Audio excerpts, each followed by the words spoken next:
Amara wiped down the counter for the 5th time that morning, pretending the motion helped calm the storm brewing in her chest, but nothing really dimmed the ache of working 2 jobs and still struggling to keep her younger brother in school. The small coffee shop smelled of cinnamon, old espresso beans, and hope, faint, almost invisible hope, but to Amara, it was the only place she felt useful, safe, or at least distracted enough to keep going. Her apron was faded, her shoes worn, but her smile never faltered, not even when the customers ignored her greetings or when tips were too low to matter. Life had taught her that kindness was free, and somehow being gentle with the world made her believe the world might one day be gentle back. She didn't expect that day to begin with the sound of the shop door chiming softly and a tall, impossibly elegant man stepping inside as if he carried the weight of every winter morning ever lived. His suit was sharp, his shoulders broad, his posture commanding, but his eyes were the eyes of a man who had forgotten how to breathe without hurting. Amara noticed him instantly because everyone did.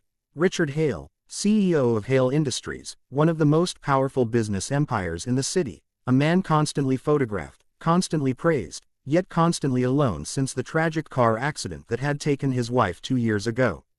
Amara had never seen him up close before, only on TV screens in restaurants she cleaned after midnight, but seeing him now, tired yet determined, she felt something strange stir inside her, sympathy, curiosity, and a peculiar tug of recognition she couldn't explain.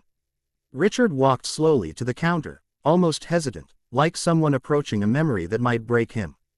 When he finally lifted his head, his gaze collided with Amara's, and for a single breath, the world grew still. She didn't know why he looked at her that way, as if she were a ghost wearing human skin, but she did know the pain reflected in his eyes.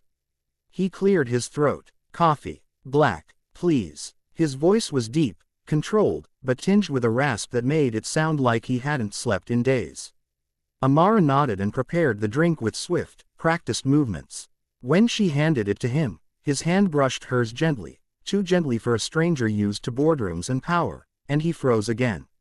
"What's your name?" he asked, almost in a whisper. "Amara," she said. "Is everything all right, sir?" He blinked as if waking from a dream. "No," he admitted softly. The honesty startled her. Customers didn't usually confess their hearts over a cup of coffee, especially not CEOs who were worth billions. But Richard looked at her like someone who had reached the end of pretending. "I'm sorry," he said quickly, straightening. "I'm sure this is inappropriate. You just reminded me of someone." She didn't need to ask who. Everyone knew his story. Everyone knew about the wife he adored, the charity foundation he built in her name, the way he avoided public events and parties even though his board begged him to attend. He carried grief the way some people carried scars, visible, permanent, and etched into the way he moved. "If there's anything you need," Amara began kindly, but he cut her off with a sudden, desperate breath. "Actually," he said, voice lowering.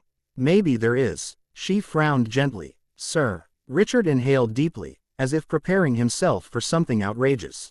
"I have a charity gala tonight. It's important. Investors, partners, media, they all expect me there. But I can't." His voice cracked, and he looked away. "I can't go alone. Not again." Amara's heart tightened. She knew grief. She knew loneliness. But seeing it in a man so polished, so strong on the outside, made it feel even heavier. "So," he continued with a shaky determination, "I need to ask you something. And I'm aware of how absurd it sounds." Amara nodded slowly. "Ask me." His next words nearly made her drop the coffee pot. "Can you be my date for one day?" Silence. Breathless, impossible silence. Amara stared at him, eyes wide. She expected a joke, a hidden camera, anything, but Richard looked painfully serious, as if this question had been tearing him apart for hours. "Me," she whispered. "Why me?" He looked at her then, truly looked, and the rawness in his expression made her chest ache. "Because when I look at you, I don't see pity. I don't see expectations. I just see calm. And I haven't felt calm in so long." Her throat tightened unexpectedly. No one ever asked her for anything except extra napkins or the Wi-Fi password. No one ever looked at her like she mattered. "It's just one day," Richard added quickly. "Just one event. I'll pay you generously, of course." "I don't want money," she interrupted softly. His eyes widened slightly in surprise. Then why would you do it? Amara swallowed. Because you look like you need someone. And because I know what it feels like to have no one show up when it matters. His breath hitched, gratitude flickering across his features like a fragile flame. So you'll come. She nodded. I'll come. The relief that washed over his face was so profound it almost made her smile. But beneath that relief, beneath the polished exterior, she sensed something broken, something that didn't need fixing but needed understanding. And she could understand him, even if she didn't know why he chose her. That evening, for the first time in years, Richard Hale felt nervous. His mansion felt too big, too cold, too full of memories that twisted around his heart like vines. He wondered if he'd made a mistake, if asking a complete stranger to accompany him had been an act of desperation rather than sanity. But then the doorbell rang, and when he opened it, the breath he'd been holding for hours finally left his lungs. Amara stood there in a simple navy blue dress, her hair pulled back loosely, her face glowing with innocence and quiet strength. She didn't look wealthy or glamorous or polished, but she looked real. Beautifully, painfully real, and it shook him. You look incredible, he said, voice softer than silk. She smiled shyly. I hope I'm dressed appropriately. You're perfect, he whispered without thinking. She blushed, and something warm flickered in his chest, something he hadn't felt since his wife was alive. Guilt tried to rise, but he pushed it down. This wasn't replacing her. This was surviving. They drove to the gala in silence at first, the car filled with unspoken emotions. Finally, Amara broke the quiet. You don't have to talk about anything you don't want to, she said gently. I'm just here to support you. He exhaled shakily. Thank you. But after a moment, he surprised himself. My wife's name was Elise. Amara nodded carefully. You loved her very much. More than anything, he whispered. Everyone told me time would heal it. They lied. Time only teaches you how to hide the pain better. Amara placed a timid hand over his. Sometimes pain doesn't fade, but it becomes easier to carry when you're not carrying it alone. He stared at their joined hands, his heart twisting. I don't know why, but when I look at you, it feels a little less heavy. She squeezed his fingers gently. Maybe you just needed someone to remind you you're still human. Richard almost smiled. Almost. The gala erupted in whispers the moment they entered. Cameras flashed, businessmen nudged each other, and women raised perfectly arched brows. Richard Hale, the widower who never brought dates, who barely appeared in public, walking in with a waitress. Ignore them, Amara whispered. He glanced down at her, surprised. How are you so calm? Because I'm not here for them, she said simply. I'm here for you. Something inside him softened. For the first time in 2 years, he didn't feel alone in a crowd. When investors approached, Amara stayed gracefully beside him, giving him confidence. When he introduced her, she smiled warmly, making even the coldest businessmen blink in unexpected admiration. And when the band began playing a slow, aching melody, Richard hesitated, because he hadn't danced with anyone since Elise. Amara noticed the fear in his eyes. You don't have to, she said softly. But he shook his head.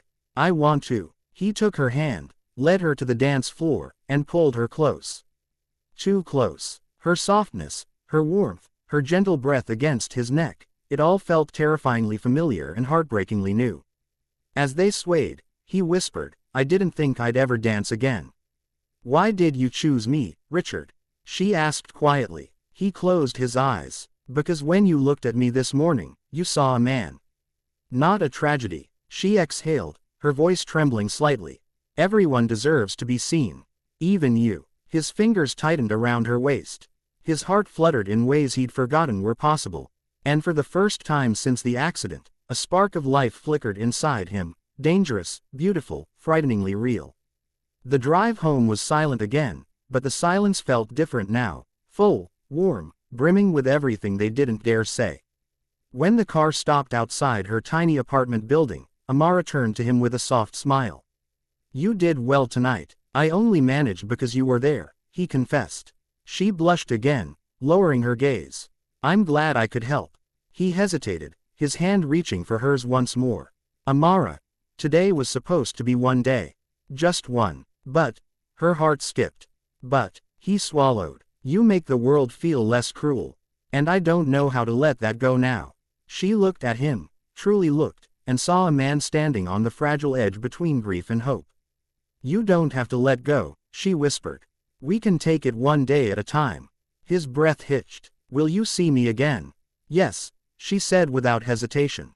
As many times as you need. Relief and something dangerously close to joy swept across his face. He lifted her hand to his lips, pressing a soft, reverent kiss to her knuckles. Thank you, he murmured, for giving me a reason to breathe again. She smiled, touched his cheek gently, and whispered, Good night, Richard. He watched her walk inside, his chest aching, but this time, it wasn't the familiar ache of grief. It was the beginning of something fragile, something healing, something he hadn't believed he'd ever feel again. Hope. And he knew, with startling certainty, that one borrowed day would never be enough. Not now, not after Amara.